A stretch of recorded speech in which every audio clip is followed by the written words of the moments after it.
नमस्कार, मैं कुसुमलता, हिंदी अध्यापिका। आज हम कक्षा 8वीं में उपसर्ग पढ़ेंगे।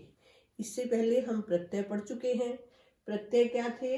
वो शब्दांश जो शब्द के पीछे जुड़कर नए शब्द का निर्माण करते थे। उपसर्ग उसके उलट है। उपसर्ग वे शब्दांश हैं जो किसी शब्द के आरंभ में जुड़कर उसके अर्थ में विशेषता लाते हैं या उसके अर्थ को बदल देते हैं। जैसे पुत्र, पुत्र होता है बेटा, अगर उसके आगे सु उपसर्ग लगा दे तो अच्छा बेटा, सुपुत्र मतलब अच्छा बेटा, उसके अर्थ में विशेषता आ गई। जो उपसर्ग होते हैं वो कई प्रकार के हैं। ये पहले हैं संस्कृत तथा हिंदी के उपसर्ग। इसके हम कुछ उदाहरण ले रहे हैं। We, uh, on, some, up, ऐसे जो होते हैं वो संस्कृत तथा हिंदी के उपसर्ग कहते हैं। जैसे वी से शब्द बनते हैं वियोग, विभाग, विमुख। आ से बने आजन्म, आगमन, आचरण। अन मिलाकर बनते हैं अनपढ़, अनगढ़, अनमोल। ये जो उपसर्ग थे वो आगे लगने से उनके अर्थों में विशेषता आ जाती है। इसी प्रकार सम उपसर्ग लगाने से सम्मुख, सम्मान, सम्मति। अप उपसर्ग लगाने से अपयश, अपमान, अपशब्द। यानी जैसे शब्द है तो उसके आगे अप लगा तो उसका अर्थ उल्ट हो गया। मान के आगे अप लगा, अपमान भी उल्टा बन गया। यानी ये अर्थ में विशेषता आ जाती है या उसका अर्थ बदल जाता है। निर उपसर्ग लगने से बनने वाले निर्गुण, निर्लज, निर्मल। हमें एग्जाम में मूल शब्द और उपसर्ग अलग करना भी आ सकता है। जैसे हमने निर्मल शब्द है, निर्मल में हमने मूल शब्द क्या है? मल, और उपसर्ग इसमें निर।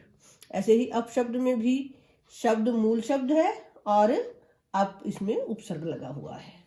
दूसरे प्रकार के जो उपसर्ग हैं वो उर्दू के उपसर्ग हैं।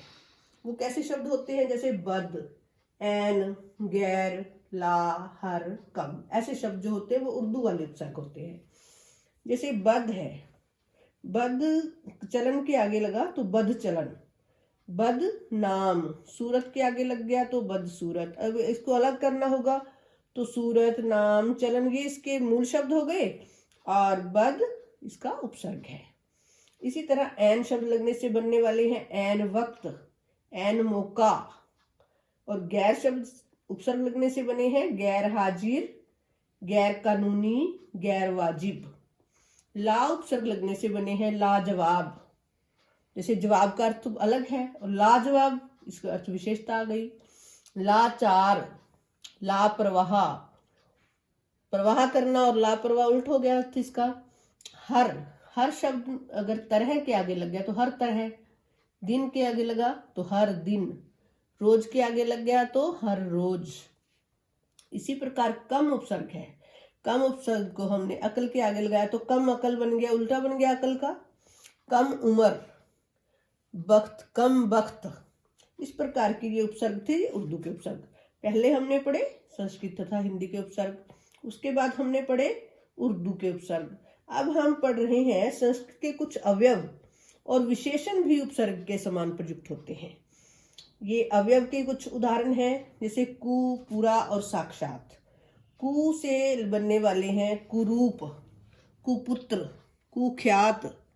पूरा से लगे पुरातन, पुराविद और पुरातत्व। साक्षात, साक्षात शब्द साक्षात्कार, साक्षात वार्ता, साक्षात्कर्ता, ये शब्द हो गए। और ये विशेषण से बनने वाले जो हैं सत, स्व और पर, कु, ऐसे शब्दों के उदाहरण हमने लिए हैं। सत शब्द उपसर्ग लगने से बने हैं सत्संग। जैसे संग है साथ, सत्संग अच्छा, सच्चा संग हो गया। सत्कार, सदाचार। स्व शब्द से बने हैं स्वभाव, स्वराज्य, स्वतंत्र। पर से बने हैं परोपकार, परतंत्र और पराधीन। सत्कार शब्द जो है इसको हम अलग करते हैं तो कार इसका मूल शब्द है और सत इसका उपसर्ग। और परतंत्र में अगर मूल शब्द और उपसर्ग को अलग करें तो तंत्र इसका मूल शब्द और पर इसका उपसर्ग है।